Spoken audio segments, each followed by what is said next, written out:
Hello दोस्तों, स्वागत है आपका हमारी YouTube channel DSR study point NIOS में। तो बच्चों, आज हम बात करने वाले हैं NIOS का जो हिस्ट्री का चैप्टर है जिसका नाम है प्राचीन विश्व।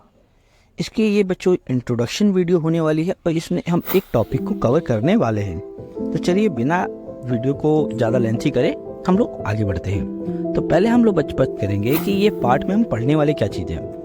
तो इसमें बात करने वाले हैं मेसोपोटामिया, चीन, मिस्र, हड़प्पा की सभ्यताओं के बारे में और मानव जाति का योगदान इसमें क्या रहा है इसके बारे में बात करेंगे।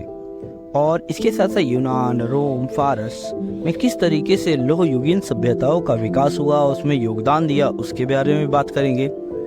और वैदिक युग से लेकर हर्ष काल के भारतीय इतिहास के महत्वपूर्ण विषयों के बारे में हम इस चैप्टर में बात करने वाले हैं। तो चलिए आइए शुरू करते हैं। तो बच्चों, हमारा पहला टॉपिक है काशी युग। अब काशी युग का मतलब क्या होता है, पहला तो बच्चों समझना कासा का मतलब क्या होता है। कासा एक तरीके का धातु होता है जो तांबा और आंगे के मिश्रण से बनता है। इसीलिए और इस काल में क्या हुआ था, कासे का प्रयोग बढ़ गया था, इसीलिए इसे काश युगीन सभ्यता के नाम से भी जाना जाता है। तो इसके साथ साथ तो इसमें बात करने वाले हैं नवपाषाण काल के बारे में। तो जैसे अगर नवपाषाण काल के बारे में और इतिहास के बारे में देखा जाए तो पाषाण का मतलब होता है पत्थर, और इसी को ही तीन भागों में बांटा जाता है, जैसे पूरा पाषाण काल, मध्य पाषाण काल और नवपाषाण काल। ये मानव के विकास की अवस्थाएं होती है, जिसमें नवपाषाण काल के अंत में धातु का इस्तेमाल क्या हो गया था, शुरू हो गया था। इससे पहले पत्थरों का इस्तेमाल किया जाता था। तांबा जो था वो पहली बार धातु थी, जो पहली धातु थी जिसका इस्तेमाल सबसे पहले मानव ने किया था, तांबे का।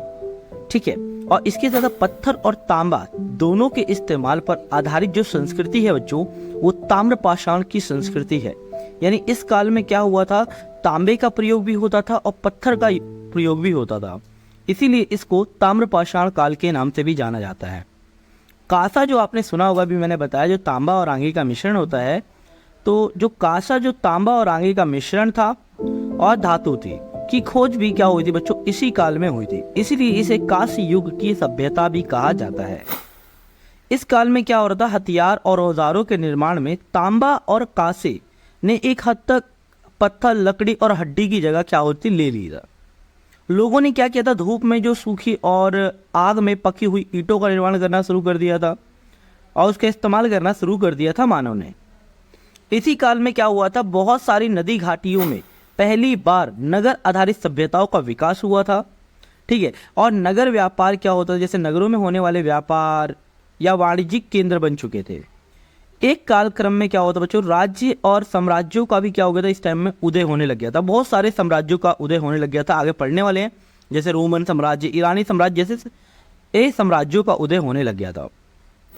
प्राचीन काल में लोगों ने महान सभ्यताओं का भी निर्माण किया था, मानवता को महत्वपूर्ण योगदान दिया था, बहुत सारी सभ्यता। और ये प्राचीन सभ्यताएं कुछ इस प्रकार से, जैसे मेसोपोटामिया की सभ्यता, मिस्र की सभ्यता, भारत और चीन की उभरती सभ्यता, इन सभ्यताओं का विकास हुआ था प्राचीन काल में। और कृषि, दस्तकारी और वाणिज्य यानी व्यापार धीरे धीरे क्या होता बढ़ने लग गया था। और नगरों में शासन, नगर जो थे ना वो शासन के क्या बन चुके थे, केंद्र बन चुके थे। वहाँ जो राजा होता था या शासक वर्ग होते थे, वो जिन पर इन सभ्यताओं के प्रशासन की जिम्मेदारी हुआ करती थी या शासन की जिम्मेदारी हुआ करते थे। भाई अब हम इन्हीं सभ्यताओं के बारे में कुछ विस्तार से चर्चा करेंगे आगे की वीडियो में। जो आगे बच्चों वीडियो आने वाली है उसके अंदर इन सभ्यताओं के बारे में विस्तार से चर्चा करेंगे। तो ये बच्चों इस वीडियो का फर्स्ट पार्ट था। अगर वीडियो अच्छी लगी हो, इन्फॉर्मेटिव लगी हो, तो वीडियो को लाइक शेयर सब्सक्राइब जरूर करें। और आपको NIOS से जो अपडेटेड जो होती है वीडियो, वो सारी आपको यही मिलने वाली है एनिमेशन के माध्यम से। धन्यवाद।